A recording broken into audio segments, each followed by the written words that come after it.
Havre, who has written a paper for us based on his magnum opus, which will appear next year, on patterns he sees in the development of dock labor in his hometown, Le Havre.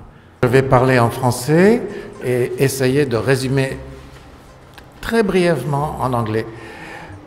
Bonjour à toutes et tous. Je suis un peu embarrassé dans ce panel parce que face à des papiers qui concernent le transnational, l'utopique sans frontières, je défends quelque chose, je présente sans défendre, quelque chose qui peut apparaître comme un peu protectionniste. Mais je m'en tiens au fait. Nous examinons ici, alors, voilà la présentation, frontières sur les quais, demandeurs d'emploi légitimes et intrus pendant 2 siècles. Nous examinons ici 5 épisodes, slide. Allô? Slide. Il faut passer au suivant. Voilà. Nous examinons ici 5 épisodes de l'histoire des travailleurs de la manutention portuaire au Havre, au cours desquels la distinction entre demandeurs d'emploi légitimes et intrus a été discutée. Il montre que cette frontière constitue un enjeu central, crucial, de la lutte entre travailleurs et employeurs et qu'elle a été redéfinie plusieurs fois en fonction des rapports de force. Au point de vue de la méthode, cette recherche part d'un long travail d'accumulation de connaissances historiques qui a débouché sur la publication d'un ouvrage « Les dockers du Havre de la Révolution à nos jours », c'est la photo de gauche. Ce travail de longue haleine est le résultat, comme il se doit, d'une navette entre énoncés théoriques et recherche de vérification empirique, la priorité étant donnée à la collecte de données. J'ai saisi l'occasion de ce colloque pour tenter de réexaminer l'enchaînement des événements mis à jour à la lumière d'une question théorique qui concerne les historiens des mondes du travail. La protection de l'emploi est-elle contradictoire avec le principe de l'égalité des chances? Pour aller à l'essentiel, je signalerai simplement que les sources utilisées sont très diverses et détaillées dans le manuscrit de l'ouvrage. Elles seront détaillées si la communication débouche sur un échange formalisé, style working paper ou une publication. Au cours des 2 siècles étudiés, Le Havre est un port français important, donc vous voyez la carte, à l'embouchure de la Seine, qui dessert le bassin parisien et l'est de la France. La population des travailleurs préposés à la manutention portuaire varie de quelques centaines à plus de 8 milliers d'individus et l'agglomération urbaine de 20 000 à environ 300 000 habitants. Signalons une frontière importante du point de vue juridique, la distinction entre le domaine maritime, qui relève de l'État central et au sein duquel se trouve le port du Havre, et le reste du territoire municipal et autres.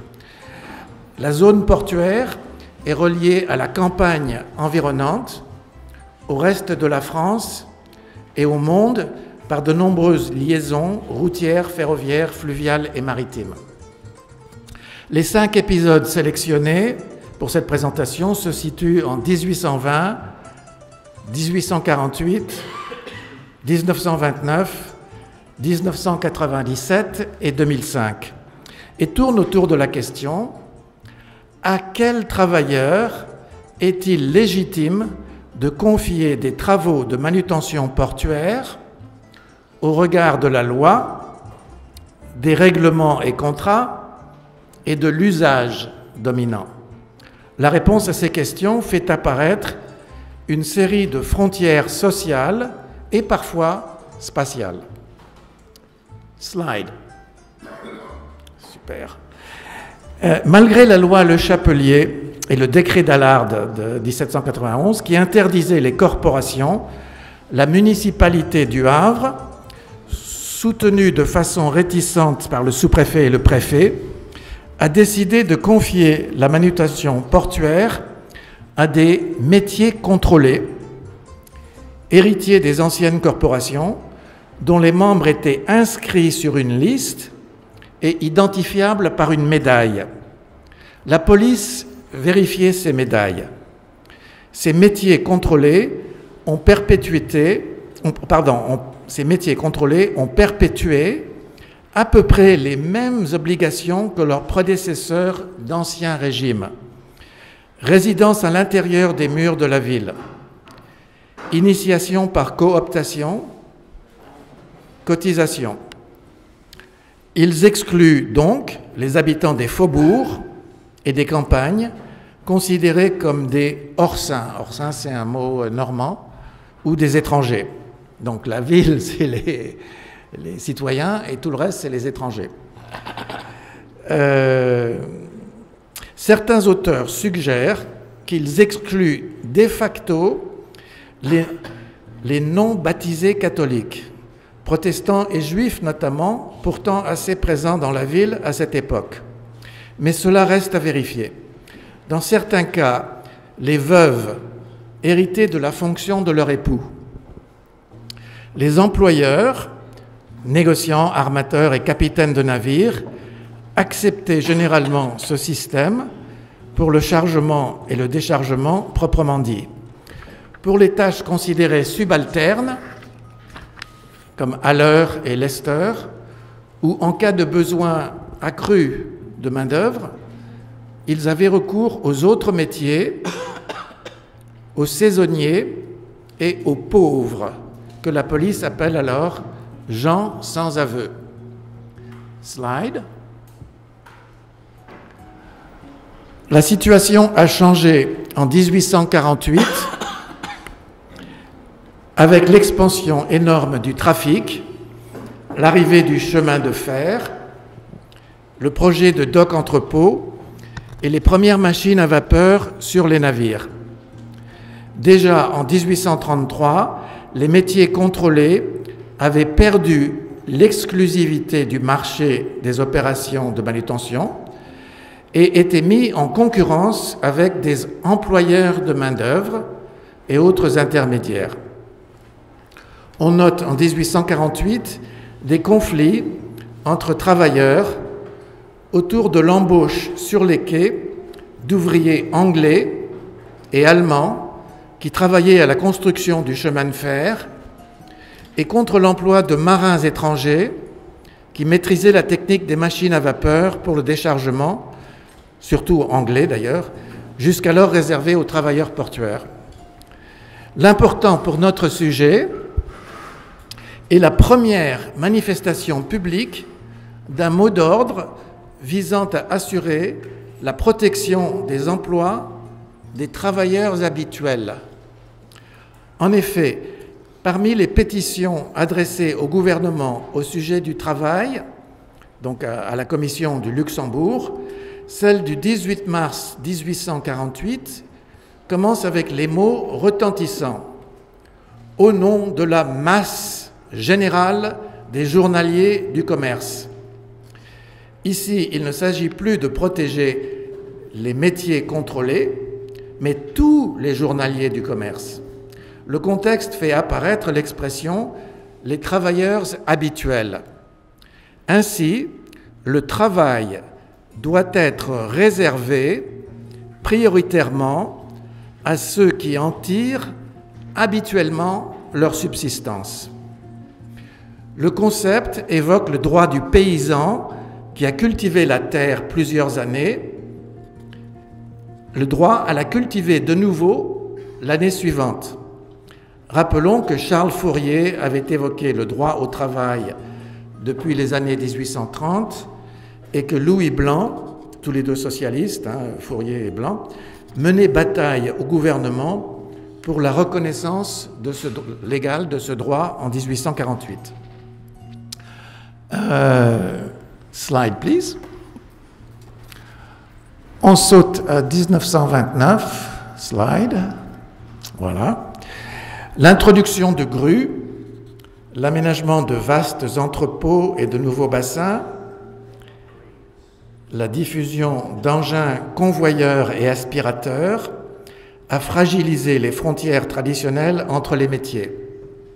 Depuis 1928, le syndicat général des ouvriers dockers et apparentés a obtenu une convention collective avec le patronat qui reconnaît son existence, et ce syndicat a convaincu les ouvriers de refuser de travailler avec d'éventuels non-membres du syndicat embauchés par les patrons. Or, avec la crise économique qui a commencé en 1929, le chômage s'est développé et des travailleurs de toutes origines se présentent devant les employeurs du port dans l'espoir d'être embauchés. Voici deux réactions du syndicat des ouvriers dockers publiées dans le journal syndical Vérité en 1929. Des tonneliers au chômage ont demandé à travailler pour la Société des Travaux et Industries Maritimes. Un syndicaliste proteste. S'ils sont tonneliers, qu'ils fassent le travail pour lequel leur patron les paie, mais qu'ils ne mangent pas le pain des autres. Deuxième citation. Certains de ses camarades organisés dans d'autres syndicats se trouvent étonnés lorsqu'au cours d'une visite de cartes faite par les secrétaires et les délégués, ceux-ci leur font remarquer que des ouvriers du port ne travaillent pas et qu'ils ne devraient pas prendre leur place. Notons ces deux idées. Manger le pain des autres. C'est une expression qui est absolument fondamentale à mon avis. Manger le pain des autres, qui implique que prendre l'emploi d'une personne, c'est priver sa famille de son alimentation et donc une forme de vol. Dans la deuxième citation, l'idée que la solidarité intersyndicale devrait accepter la priorité d'embauche aux travailleurs du secteur, le port. Slide. Quatrième épisode. On saute à 1997, donc là on est dans la période récente, actuelle, que certains d'entre nous connaissent. Ouh! Ok, bon. Je vais résumer sans lire. En 1997, il y a eu une réforme portuaire et le syndicat le syndicat contrôle tous les emplois, mais la Ligue des droits de l'homme, au nom du principe de non-discrimination, veut faire un procès contre le syndicat pour discrimination contre les femmes et contre les immigrés, enfin les Français d'origine maghrébine, par exemple. Et il y a une discussion, et finalement, les patrons préfèrent l'efficacité et la paix sociale plutôt que cette histoire de non-discrimination, et la Ligue des droits de l'homme abandonne son procès. Cinquième épisode. Donc on est en 2005. Donc là c'est une lutte entre la Commission européenne qui parle pour les grands armateurs, et les grands armateurs veulent la liberté de recruter n'importe qui, des marins, des passagers, des intérimaires, sans passer par les dockers. Grève européenne des dockers contre cette directive européenne, les dockers gagnent et établissent le certificat de qualification professionnelle. Donc pour être embauché sur le port, il faut avoir ce certificat. Et pour obtenir ce certificat, il faut passer des concours et des épreuves. Et pour savoir quelles épreuves, quels concours, il faut connaître des gens. Donc la même situation continue avec la protection de l'emploi. Donc je lis la conclusion brièvement et je fais le résumé en anglais. Ces 5 exemples montrent que la segmentation du marché du travail entre éligibles à l'embauche et inéligibles recouvre parfois des frontières spatiales entre la ville et les faubourgs, entre le port et le reste de la région, entre la localité et l'Union européenne. Il montre aussi que la frontière est variable et que son emplacement est un enjeu de pouvoir entre les travailleurs syndiqués et les employeurs. Enfin, les 2 derniers exemples montrent la complexité du débat sur protection de l'emploi des travailleurs et respect du principe de non-discrimination. Okay, try in English? Well, it was, okay. So, in French I said, I'm a bit embarrassed to be in this panel because I appear as a conservative defender of job protection, job trusts, labor aristocracy. And the 2 other papers are more transnational and utopian position of a world without borders. I use 5 episodes from the history of dock workers in Le Havre, which show the evolution of the border between legitimate workers in the port industry, in the port transport industry, and illegitimate intruders, outsiders. The first is 1848 slide, which in which the situation is the survival of old regime guilds that are tolerated because they are useful to the employers. And sometimes they go beyond the guilds with other workers, poor people, or, with the acceptance of the guild. Second episode is 1848. Here, the situation has completely changed with the development of traffic. It's not, the work is not yet industrialized, but industries import through the port. Industrialized industries move goods through the port, and there's an enormous growth of the dock workers.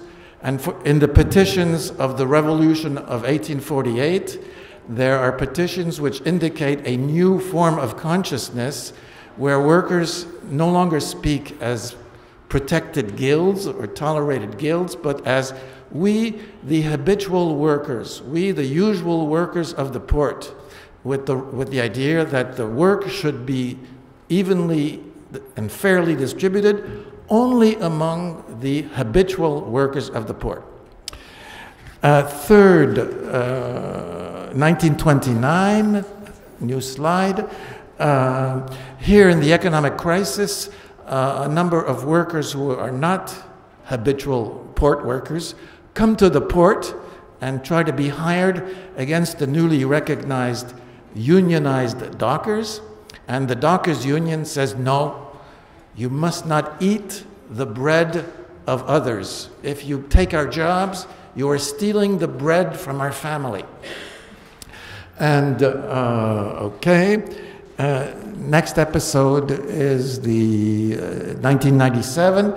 Here, the trade union is one of the few strong trade unions in France which has survived the neoliberal attacks. And there is the precedent of Liverpool, where the dockers union has been smashed, and French employers, some French employers, are tempted to have a neoliberal reform also, and the Ligue des droits de l'homme, the main civil rights union in France, decides to make a lawsuit against the trade union in the name of non-discrimination against women and French people of immigrant origin, mainly Maghrebi workers. But locally, the employers are not interested because they want peace and they want efficiency and they want to work with the union, and so the Ligue des droits de l'homme abandons this project. Last episode, 2005, the European Union tries to give ship owners the right to hire any workers they want, sailors, passengers, part-time workers, like they brought in trucks from London to Liverpool, and the dockers unions in Europe resist. They have coordinated strikes.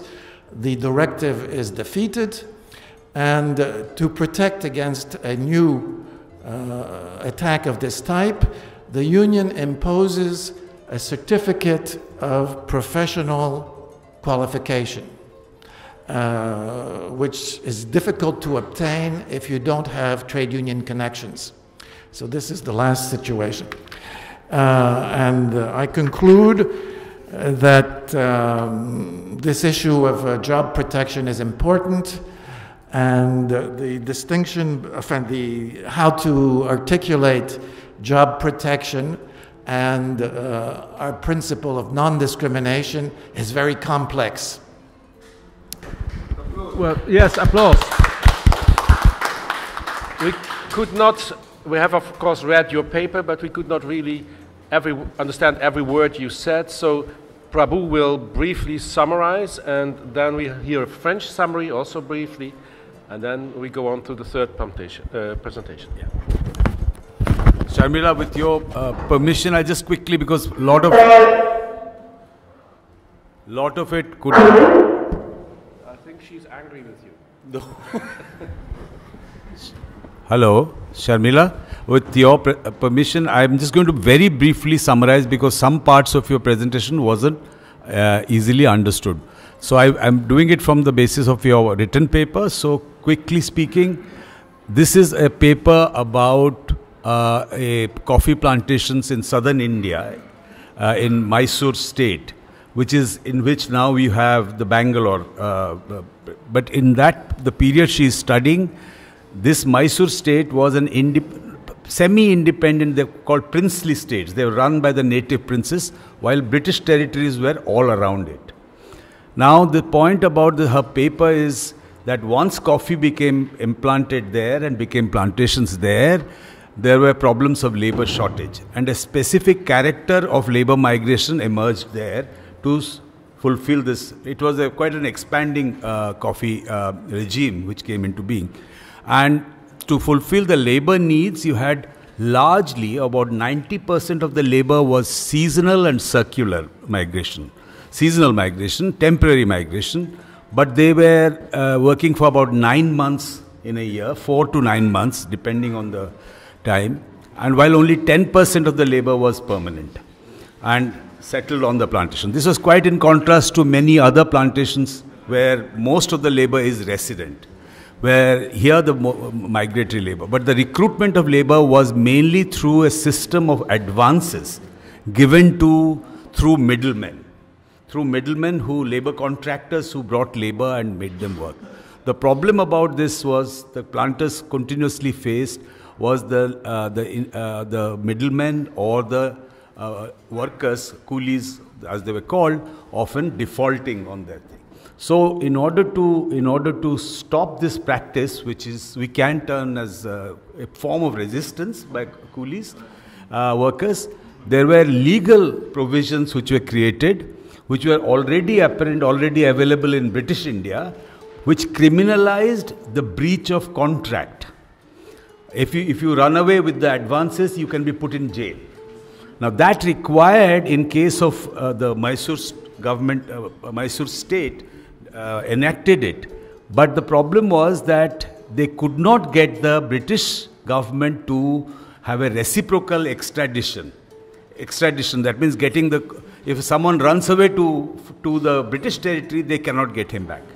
And the British refused to grant this reciprocal right. Though anyone running into Mysore state from British territory, which had plantations, also half the coffee plantations were in British territory, they were forced to bring them back. The government of Mysore had to give it back to the British territory, but the British did not allow it.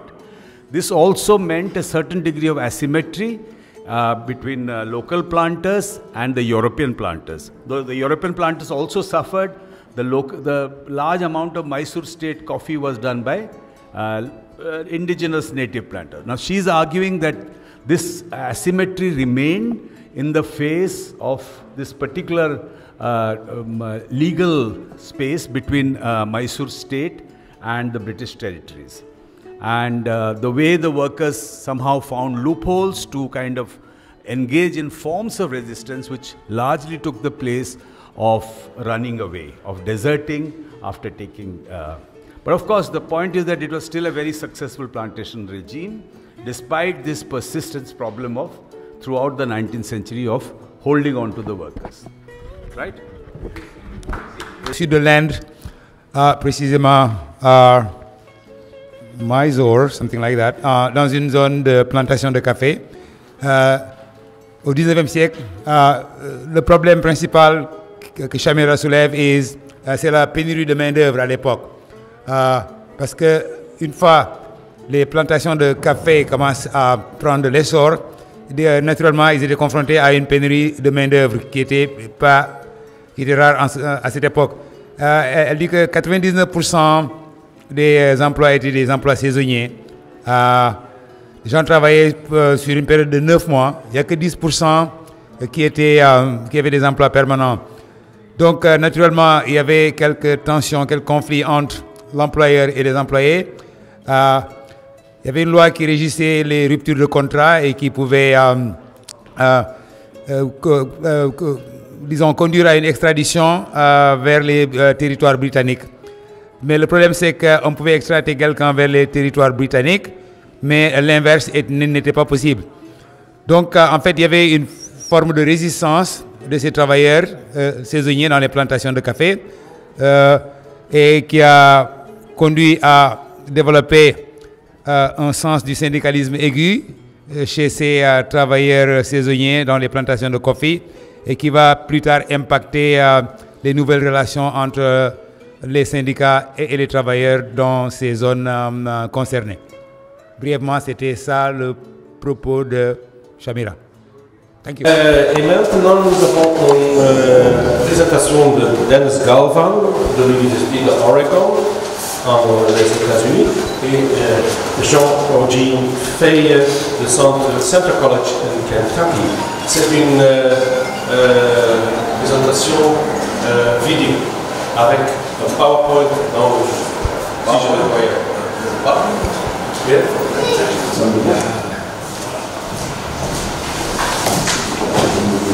So should we read it? Like French translation? Van der Linden. Marcel, yeah. I know about this topic. Huh? I know about this topic. No. Yeah. Marcel, it's clear as you go further into the presentation. It's so because when I went there and I read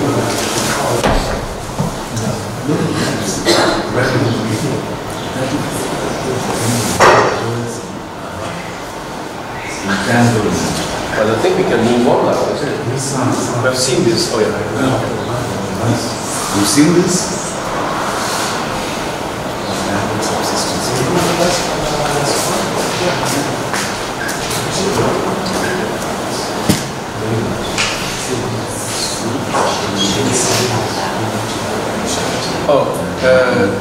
Buba, can you translate the text on the screen? Yeah, ok, donc l'enchevêtrement du travail de subsistance. non uniquement articulé autour des nouveaux principes et vieux principes de mode de production. C'est le cas de Massayus en 1975, mais plutôt dépendant des modes de production comme stratégie distincte. Et etc., and so on, I guess, and so on. Donc, et systémique. Donc, il y a les liens entre les formes de production de subsistance et la forme capitaliste de forme de production. Et la réversibilité de la transition de la subsistance au travail codifié. Les conditions structurelles. Donc d'où viennent ces enchevêtrements, ces intricacies. Donc quelquefois c'est très structurel, comme dans le rapport de Evers qui mentionne 4 types d'interactions entre les revenus financiers et la production de subsistance,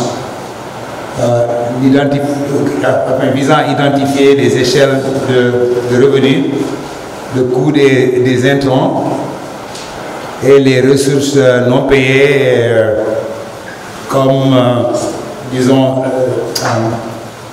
la terre, the availability of land, la disponibilité des terres, exact.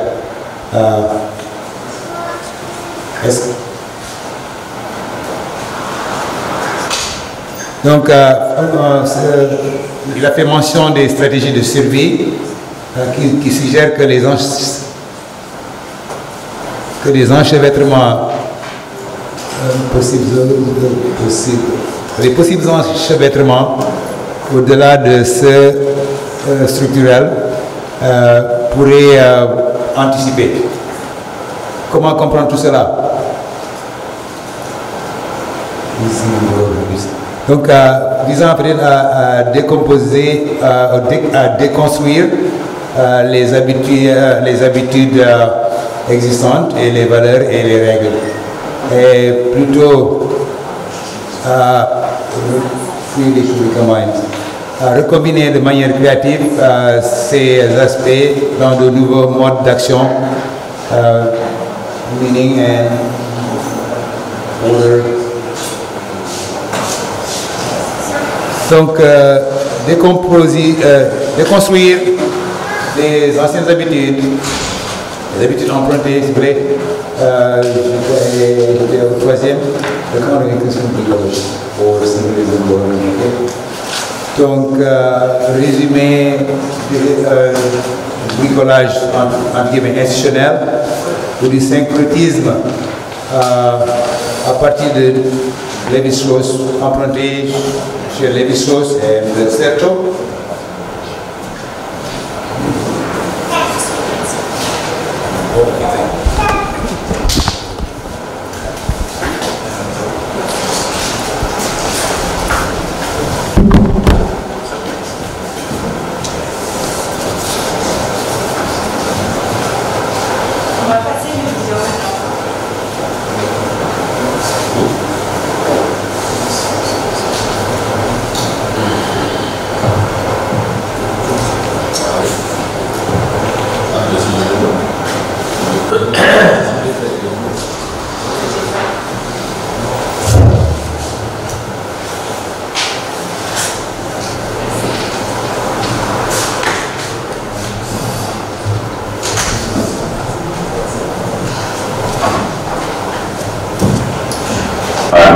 History Network Conference at the Institute des Études d'Afrique.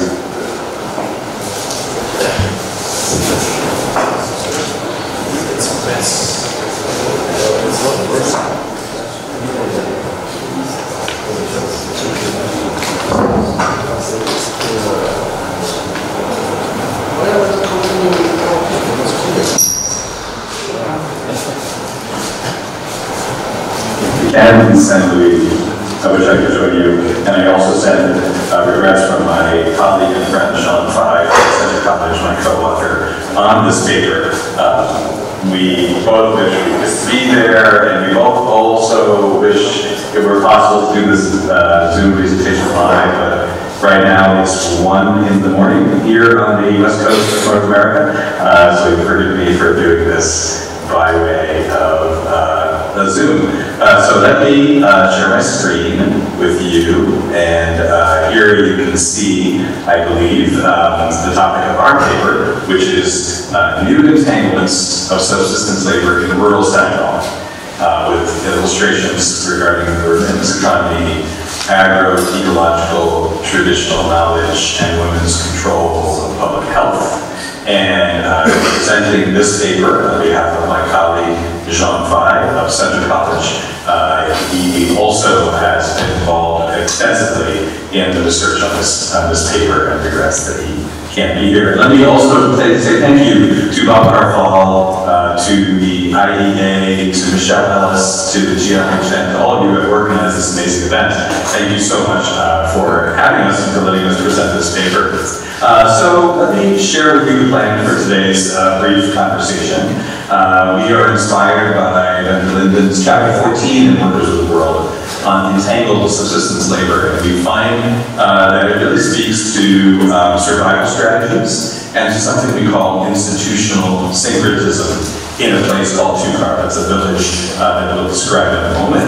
The examples, as I mentioned before, I think lead us to conclusions around the interplay of entanglement, creativity, and also social contestation. So, entangled subsistence labor, chapter 14 of Workers of the World, enables Dr. Linden to bring back the Bielefeld School. The Bielefeld School from the 1970s looked at transitions from subsistence to commodified labor and focused on the survival strategies of the labor poor, both in the past and in the present, and used the concept of Verflechtungsansatz, or entanglement, to understand this transition away from, or supposedly away from, subsistence to commodified labor. And in the Bielefeld School, the big contribution that really speaks to us is that this is not just, as Meyasu once described it, an articulation of a persistent old and a new mode of production. Not just a transitional moment, but actually the articulation of different forms of production, subsistence, and commodified as distinct strategies that are simultaneous in time and place, because there's a systemic link between the subsistence and the capitalist forms of production, not just an ephemeral transitional link. And that the transition is actually reversible, which creates really an exciting space to truly understand entanglement as something other than a temporary phase. And when we think about where these entanglements, these creative combinations of subsistence and commodified labor come from, sometimes it looks like they come from the structural conditions, from the kind of the grid of resources, and sometimes from forms of creative tinkering and local agency. So, for example, in Van der Linden's chapter, he describes efforts of the Bielefeld School thinking about 4 types of interaction between new money income and subsistence production. And these 4 types kind of almost cartographically identify, if you identify the scale of income, the cost of inputs, the amount of available non-paid resources like land, then you can know the pattern of engagement. So the structure determines the pattern, of entanglement in this view. Nevertheless, the mention of survival strategies in the Bielefeld School suggests that these entanglements may come from conditions beyond structure, that it may be that we need to think beyond structural conditions like available income and resources to understand where these entanglements come from. We may think towards local agency and creativity. And that takes us in the direction of a concept that what we bring in from a number of other fields called institutional syncretism, which is the decomposing and recombining of existing habits, values, and rules, decomposing those that come from here or were brought from somewhere else to create new patterns of action, meaning, order, rules, and roles in many domains, and this account of institutional bricolage or syncretism draws directly from John Dewey, Claude Lévi-Strauss, Michel de Certeau. We see it work itself out in illustrations from organization and management theory, Carl Wieck, the study of everyday life creativity, Hans Joas, and the study of political institutional change, Bert Galvan and Haddon. The study of how people creatively decompose and recombine institutions, institutional syncretism, requires exactly the kind of close ethnographic work that van der Linden celebrates in the Bielefeld School, the knowledge of indigenous languages, comparative study. And so these two approaches are really quite kindred, because institutional syncretism is a from-within meaning-making or endogenous hermeneutical account of how institutions change. And it's an account that avoids what Bruno Latour cautions us against, which is attributing magical forms of disembodied agency to structure itself.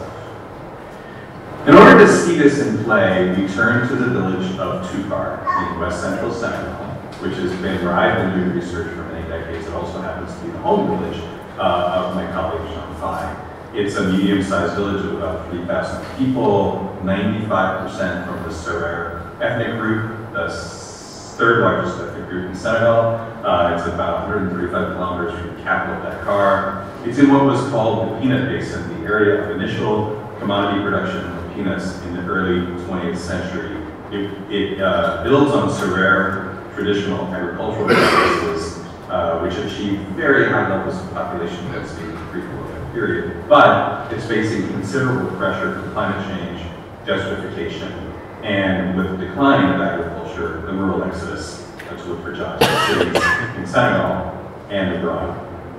Now, Tukar is kind of a perfect case study illustration of Claude Meillassoux articulation of modes of production, in that in the early 20th century, as the new peanut economy was introduced, sometimes actually forcibly by the colonial state, farmers made room for peanuts alongside the subsistence production of traditional grains, millet, and sorghum, of local vegetables, and proteins. But it was fully expected that in places like Tukar, there would be a transition to fully commodified production.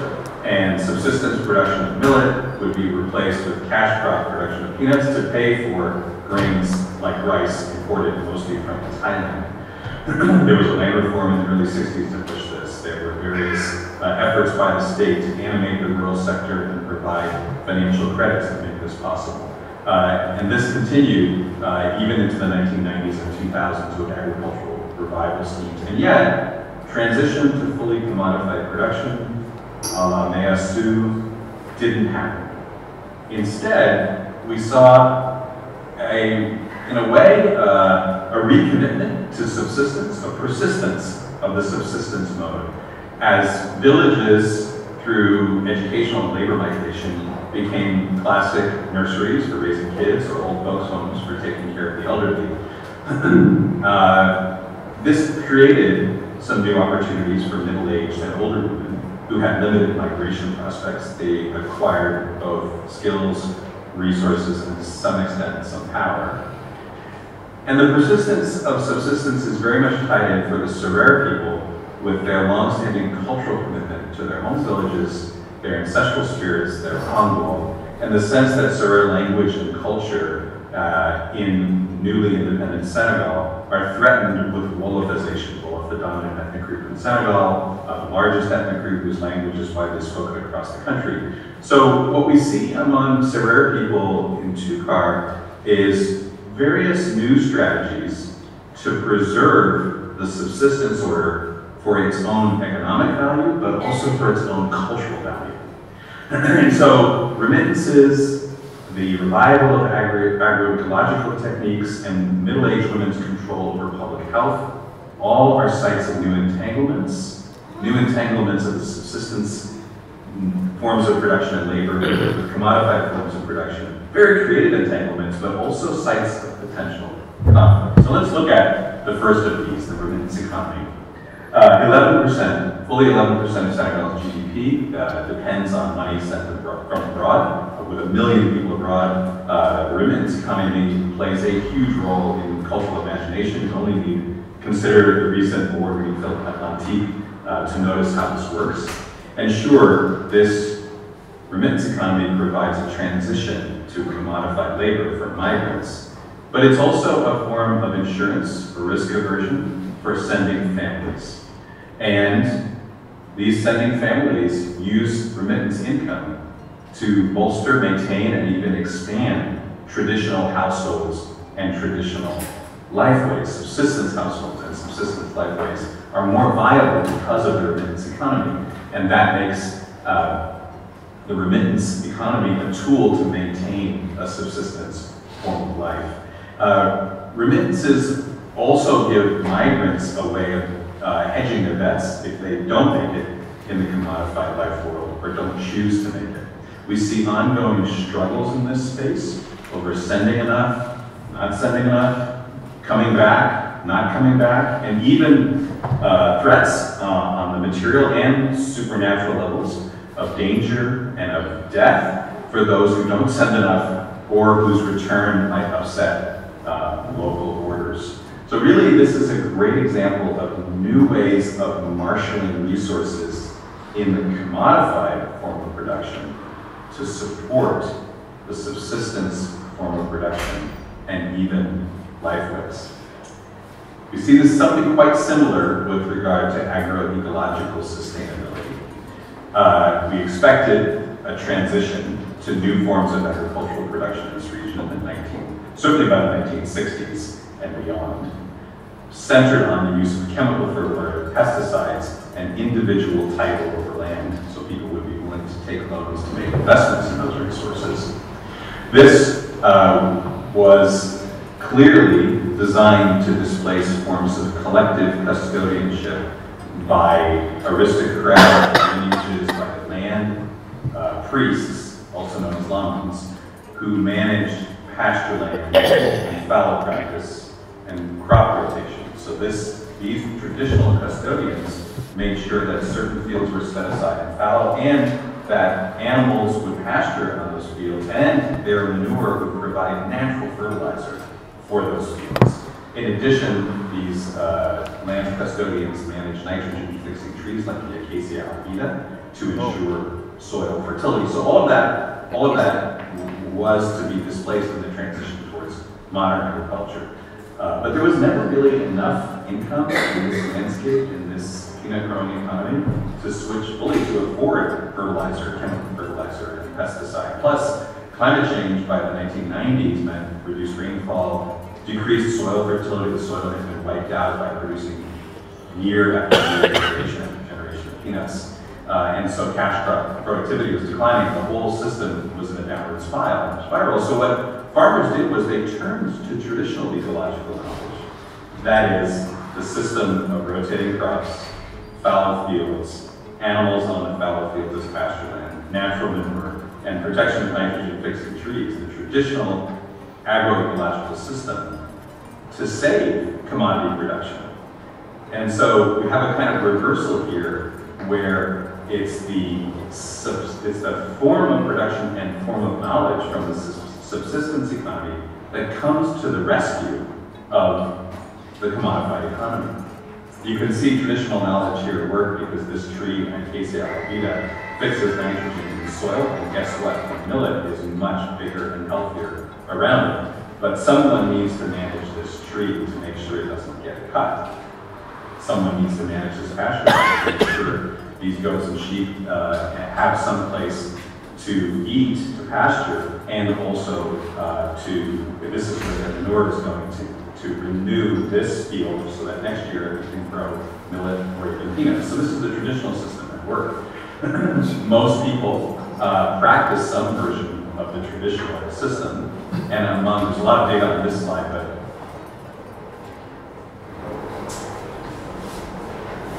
It's quite interesting, isn't it? Takes to know, of course. It's very interesting. A good presentation. This I can understand. Although much of the literature he mentions, I don't know of the syncretism. There's no, yeah, I don't know what it's, the recombination is Russian Chinese and all that, right? Yeah. Traditions are recombined.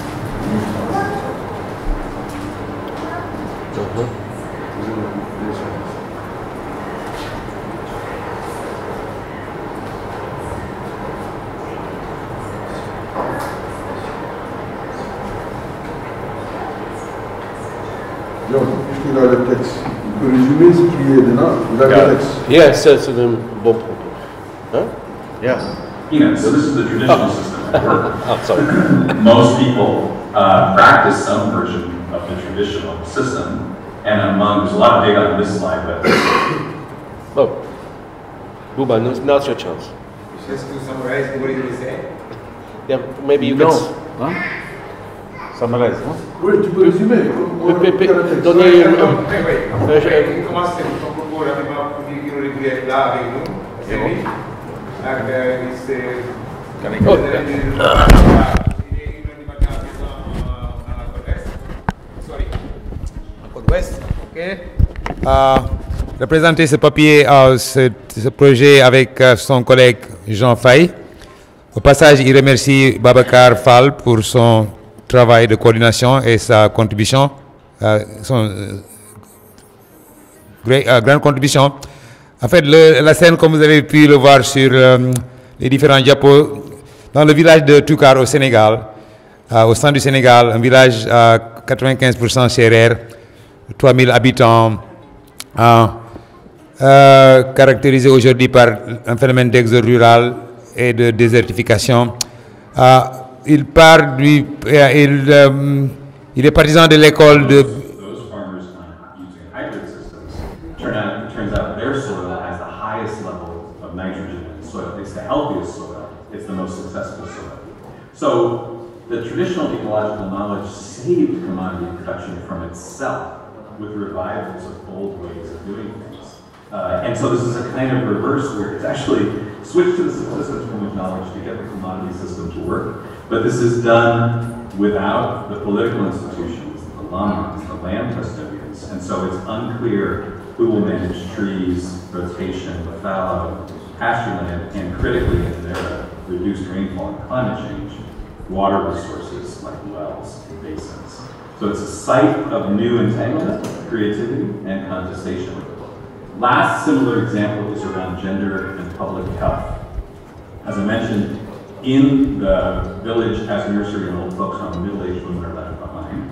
They are scrambling for resources. In comes, in the region where Toukar is located, there's a long-standing health monitoring research program started by Orstam, later becomes ERD, to track health measurements and health interventions in this zone of study in the arrondissement of Niahar, of which Toukar is a part. This brings even the Bill Gates Foundation to test malaria vaccines and measles vaccines, as well as recent research on COVID. So there are lots of opportunities for women left in these roles who have some education, who are already managing the purchase of malaria medicines and other medicines for their family through revolving credit or quarantine systems. Lots of opportunities for them to try and get access to new public health resources. In fact, they're ideally positioned to become Bajanukok, or community health workers. And if they can do that, they can get new income and new education. And this does what one of the Bielefeld School, the feminist branch of the Bielefeld School, Mies points out, is the continuity of household subsistence, maintenance, and replacement. So controlling public health resources permits a very direct way of continuing the subsistence form of production. And there's conflict here because just as the picture on the cover of the celebration of 50 years of the Niahar Research Center in the two-car region shows, women are positioned to gain power and wealth from this opportunity, but have to compete with external professionals who come from Dakar or who come from outside the country. So there's this competition located in this entanglement. So in brief, to sum up, these entanglements show us not just the interaction of the subsistence and the modified forms of production and labor, but they show us, one, that we can't read off of structural conditions to predict these strategies. We can't read off of those structural conditions to see that they do more than reverse the transition. They actually stand the transition from subsistence to commodified entirely on its head, because these strategies facilitate are designed to leverage the subsistence mode to keep the capitalist mode from collapsing. And that is a rather unique reversal. And these in addition to keeping the capitalist mode from collapsing, these entanglements also leverage resources from the capitalist mode for the sake of the permanence and persistence of the subsistence life. So in the case of remittances, the remittance economy is a hedge, a risk avoidance solution to keep the subsistence mode of production alive. In the case of agroecological, traditional ecological knowledge, cash crop production is only salvaged when we abandon modern chemical fertilizer and pesticide-based approaches and reintroduce the subsistence forms of production.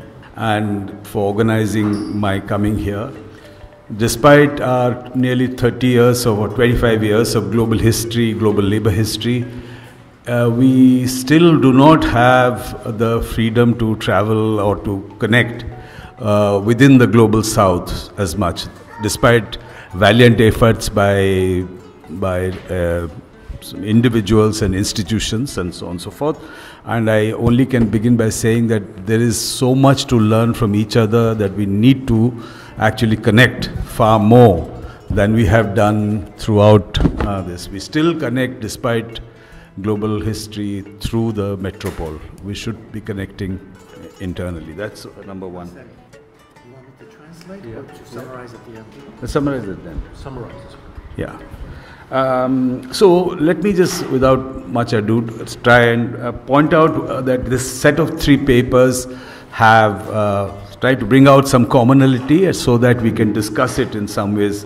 It would mean also that we don't discuss so deeply, because many of these papers are densely empirical also, and some of them. But I try to bring out some of the conceptual threads which bind these papers. Maybe that is important for us to understand. Yesterday in the conference we had the first articulation of the idea of space and borders or lines between physical spaces.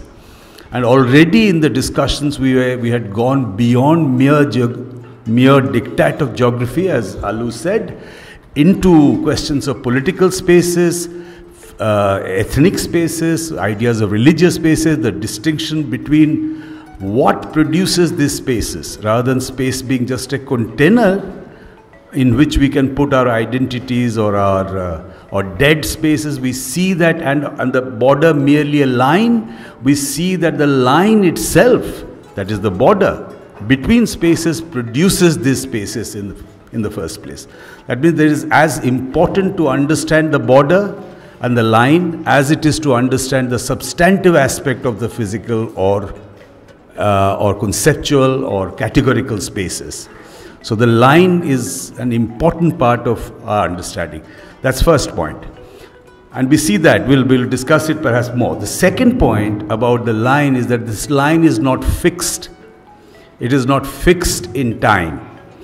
That's the most interesting and important part, to conceptualize thinking of this line as contingent historically, as contingent as it moves across time. So what appeared today as something can appear something else because the line has moved.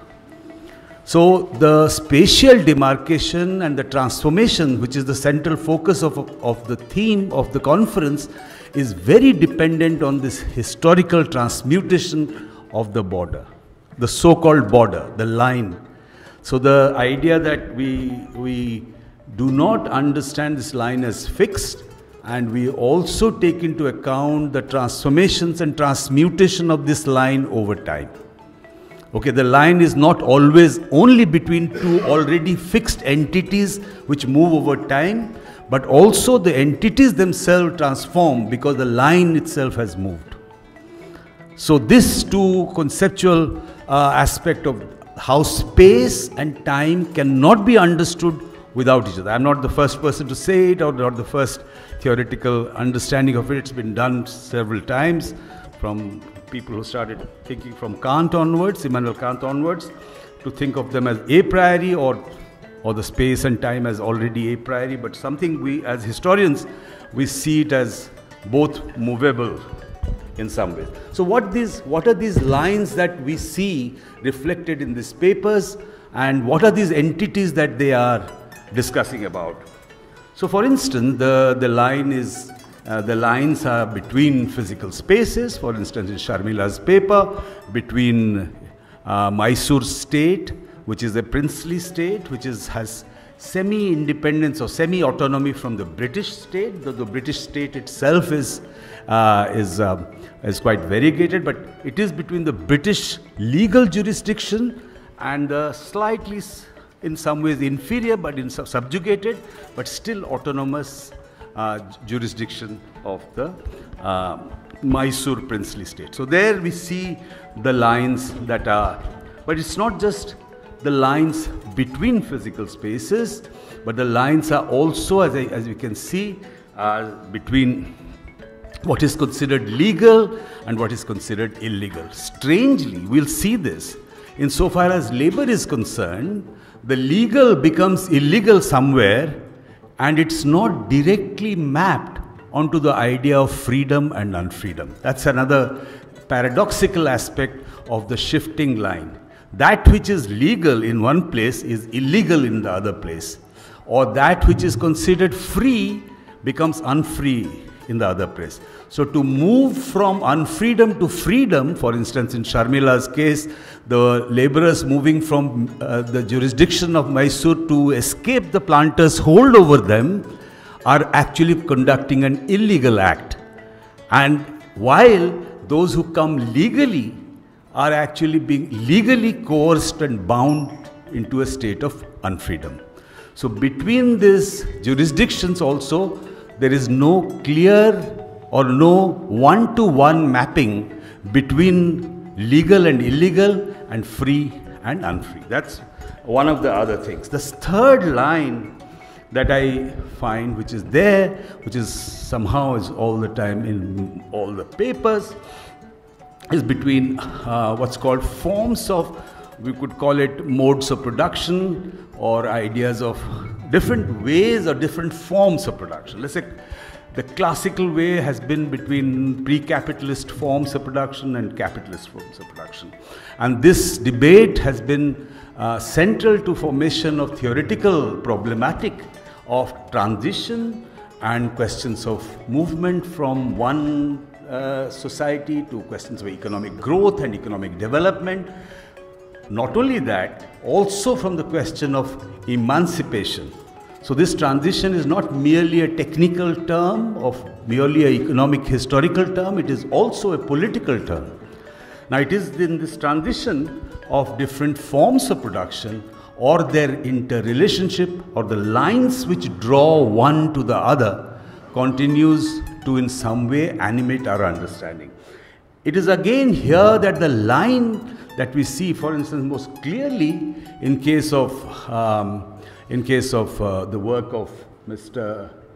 The last Dennis, very interesting, extremely interesting paper, which directly takes on some of the most innovative and insightful ideas of Marcel van der Linden, and tries to bring together, or in some way blur this line which had been drawn in different debates earlier.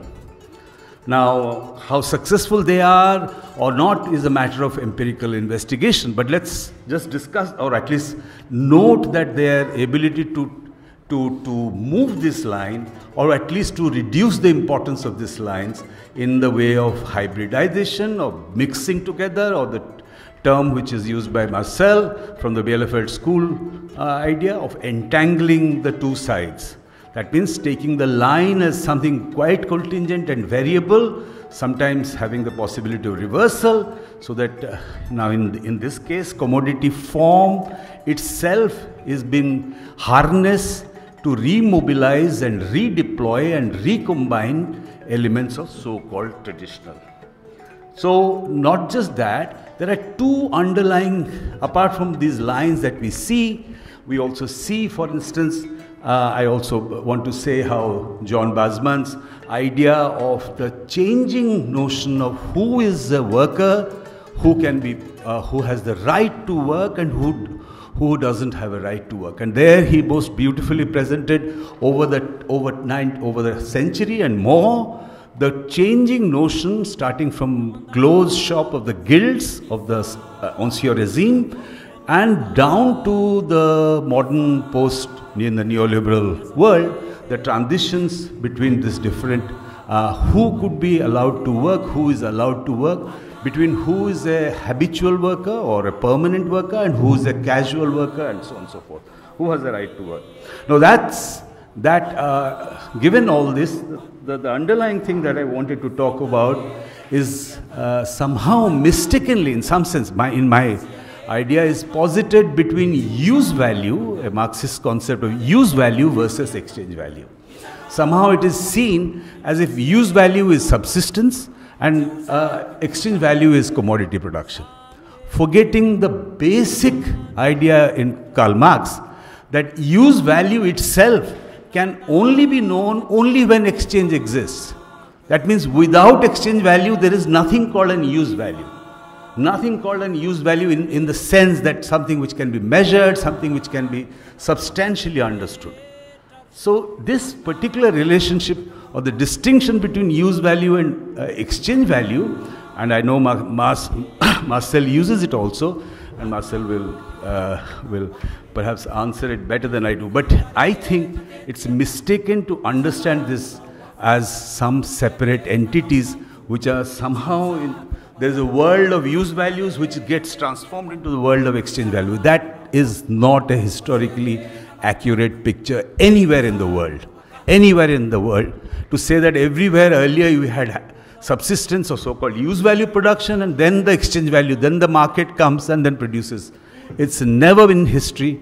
And I take my understanding from David Graeber, late David Graeber, who showed that to think of the idea of credit as coming from the transition from barter economy to money economy, where he showed that barter in fact is a product of the money economy. It doesn't exist prior to, but it exists alongside and in fact after the emergence of money economy. So in the same way, I would have said, the second point, I quickly go over it, is the division between structure and agency. That remains central to most of our papers, or in some ways most of our understanding. As if the division between structure and agency is such that structure has no agency or has only agency of a disembodied nature, as David was saying, and as if agency is actually somehow without structure. In a sense, this is, again, another, I think, a mistaken binary. So it can lead to an understanding, or the problem with this division between structure and agency, that it is through the human action that structure itself finds action or effect. Structures don't exist, they exist through our action.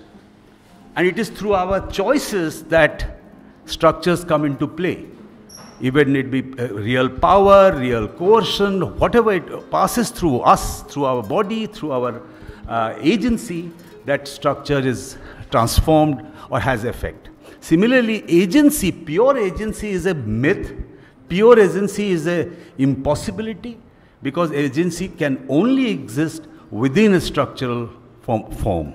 That means agency itself acquires balance only because there are structures within which it can act. So between structure and agency. So what are the three themes or three questions I would like to ask to this paper presenters? With this long thing, of course, paper presenters as well as to my friend, mentor, and teacher, and also to Marcel also in some ways, to respond to this in some ways. The first is to ask John, excellent paper, absolutely, and it takes into account the temporality of the transformation. I would like to know how do you explain this changes? Now, why I'm asking this question, John, perhaps, that are these enough to just point out several situations in order to demonstrate that this question has always existed, or in order to show that these questions of who belongs and who does not belong finds different drivers or different answers under different situations. And if we go into that, what constitutes that those drivers, and what conclusion can we draw in order to say that, look, something which is simple between who is allowed, who is not allowed, how they have changed over time actually. That means over 200 years, it is impossible to say that it is the same thing as guilds restricting workers in 19th century, 18th century, and clothes shop ideas of the late 20th century. I think there is distinct differences, and we need to, because yesterday we had some discussion about questions of colonialism and neo-colonialism in Rama's paper. Rama is not here. I was very keen to ask, and Raquel also pointed out, I always wondered, is it the same thing from the 18th century or 19th century to 21st century? Somehow something about it, even if we give it a name, or when we give it a name, neo-colonialism, it appears as if it is the same thing with what exactly constitutes the historical difference? Otherwise, we will be always repeating. For instance, for many years now, we have been repeating neoliberalism. We'll keep on repeating neoliberalism as almost a solution and as an answer to all our problems. Okay, so in a way, conceptually, if we do not really concretize this, by giving a different label, we just do not understand the transformations which have undergone. My feeling is there. To Sharmila, of course, the central question that I would ask is partly empirical. How is it that this, despite a structured disparity in terms of coercive power given to Mysore planters vis-a-vis the British planters, that means they had less coercive power as opposed to British, as you say, what constituted the possibility of so did they mobilize extra legal powers in order to compensate for the lack? So is there some way to explain why the industrial or coffee production in Mysore did not suffer, or the exports of coffee from Mysore did not suffer as much as one would have expected in relation to the British Indian coffee makers? That's the main point. The second issue is to Sharmila is that somehow the question of resistance of the workers, somehow there is a slippage between the managerial or the planter discourse about dishonest workers and the question of workers' resistance in order to find loopholes in the legal coercion that they have. I would like you to, in this paper, at least to clarify on this issue. Where do you see the so-called dishonest worker transforming into a rebellious or let's say resistant worker? Or in what way do we make the transition from official discourse to a discourse from the perspective of workers?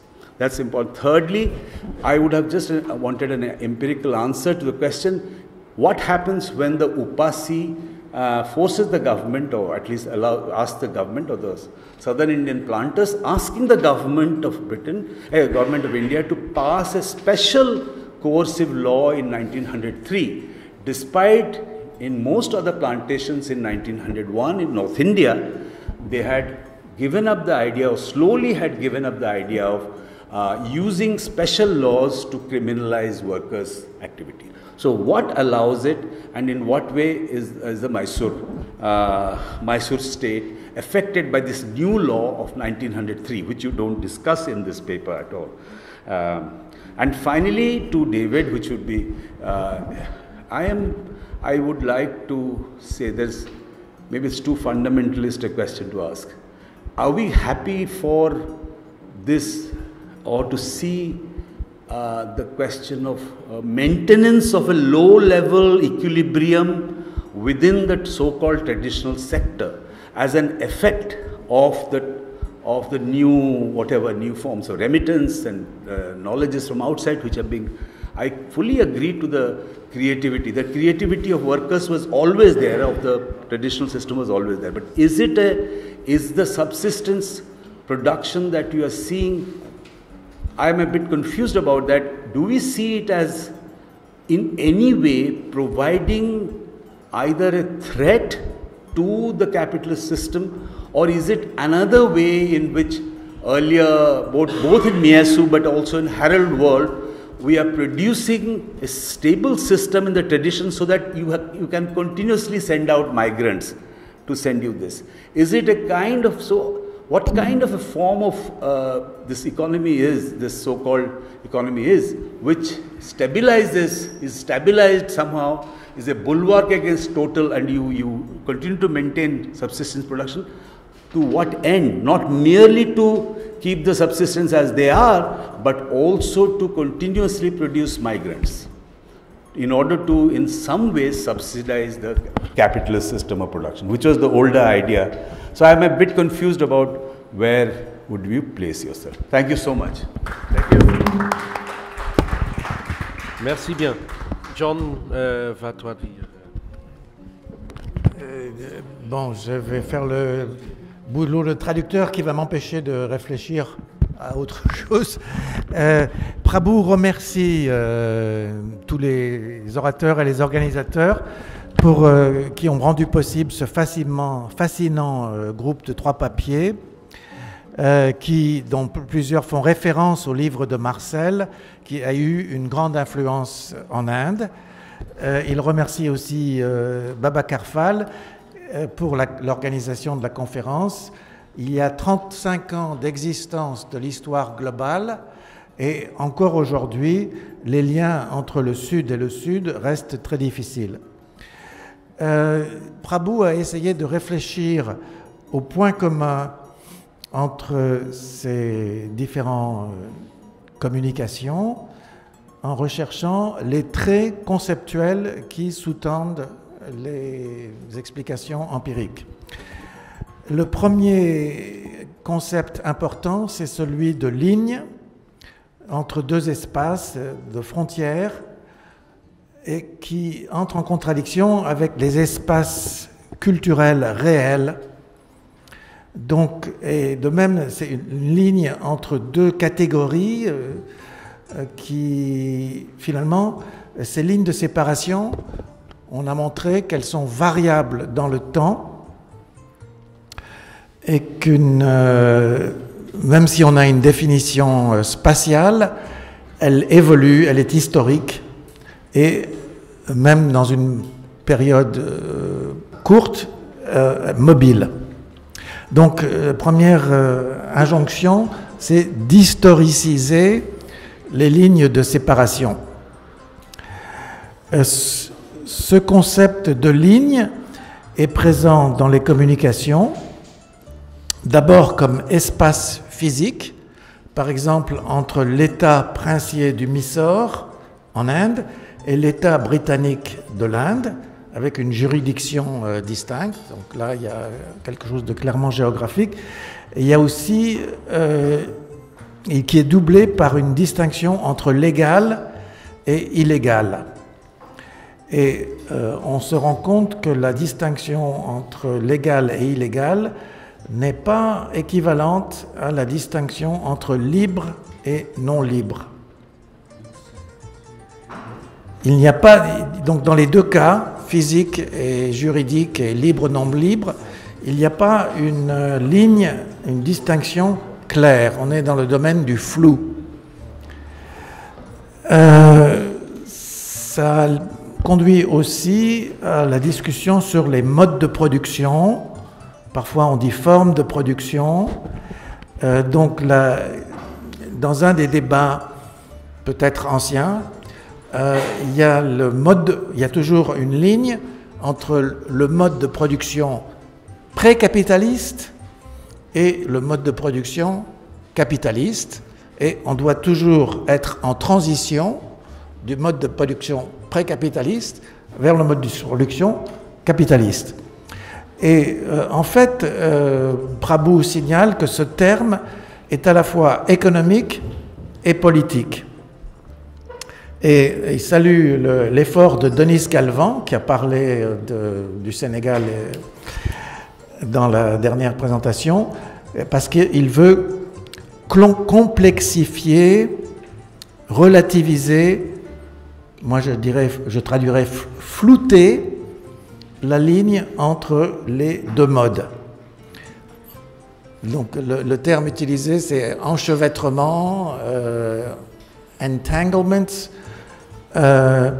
entre les deux côtés, un soi-disant secteur ou mode de production traditionnel et l'autre secteur ou mode de production moderne. Donc il y a un premier thème sur ce floutage et enchevêtrement qui, moi, m'a fait penser au terme interstice entre deux, le long de la frontière, d'un côté et de l'autre. Prabhu aborde aussi la distinction trop catégorique entre valeur d'usage et valeur d'échange, valeur d'usage correspondant à la société traditionnelle. Karl Marx disait que la valeur d'usage n'est connaissable que parce que la valeur d'échange existe. Donc la valeur d'usage, c'est celle qui prédomine dans l'économie de subsistance, et la valeur d'échange dans l'économie de marchandises, mais les deux ne sont pas séparées, elles sont enchevêtrées et on ne peut pas connaître l'une sans l'autre. Il donne l'exemple du troc. Le troc a toujours existé à côté de l'économie de marché. Et le dernier thème que Prabhu aborde avant de poser ces questions, c'est la distinction encore une distinction trop catégorique, entre structure et, en anglais on dit agency, et souvent c'est traduit agency en français, ça veut dire l'action volontaire, humaine, consciente, plus ou moins consciente, mais l'action humaine. Et donc Prabhu signale que cette distinction est erronée, que c'est seulement l'action humaine qui permet aux structures d'exister, et vice-versa, l'action humaine doit s'exercer à l'intérieur des structures et les prendre en compte. Donc on en vient aux questions. Question à John. La temporalité, donc la temporalité sur 2 siècles est bien mise en évidence, mais comment expliquer les changements qu'on constate, qu'on observe? On observe des changements et il pose la question, pourquoi? Quel est le moteur de ces distinctions entre corporation au début du 19e siècle et syndicalisation fermée? En français aussi, on dit closed shop. Syndicat, tout le monde doit être obligatoire. C'est pas la même chose. Les corporations d'Ancien Régime ne sont pas la même chose que les syndicalisations à 100% d'aujourd'hui. Et qu'est-ce qui explique ce changement? Donc, ce qui lui rappelle que la même question a été posée à propos du terme hier, transition du colonialisme au néocolonialisme, ou faut-il dire transition au post-colonialisme. Bon, on constate quelque chose, mais il faut concrétiser et dire quel est le moteur, qui a voulu, est-ce que quelqu'un a quand même voulu ce changement? Deuxième question à Shamila. Quelle est la possibilité de mobiliser des pouvoirs extra-légaux entre les deux? Parce qu'il y avait deux secteurs dans le secteur de l'État princier du Mysore et le secteur de l'État britannique colonial de l'Inde. Il y a une compétition entre les exportations mysoriennes et les exportations britanniques. Et finalement, les planteurs mysoriens s'en tirent assez bien. Est-ce qu'il y a moi je traduis, trous dans le filet, loopholes, ou alors on revient à l'idée de interstice. Il faut trouver la faille pour... comment est-ce que Mysore a réussi à trouver, enfin les planteurs mysoriens ont trouvé un espace pour se développer. Et troisième question, ah non, c'est toujours sur, enfin c'est une troisième question. La loi de 1903 en Inde est une loi coercitive. Pourquoi? Qui la veut? Que se passe-t-il? Et puis en revenant à la dernière présentation, sommes-nous satisfaits de cet enchevêtrement de subsistance et moderne? Sommes-nous satisfaits de cet équilibre de bas niveau? En fait, la créativité a toujours existé, on constate la créativité, la subsistance survit, mais est-ce que ce système enchevêtré, est-ce que cette survie de l'économie de subsistance menace le capitalisme? Ou est-ce que cet enchevêtrement conforte le capitalisme? Parce qu'en fait, cet enchevêtrement combiné stabilise le capitalisme et permet la production régulière et à long terme de migrants. S'il n'y avait pas cet enchevêtrement, il n'y aurait pas ces millions de migrants disponibles tout le temps.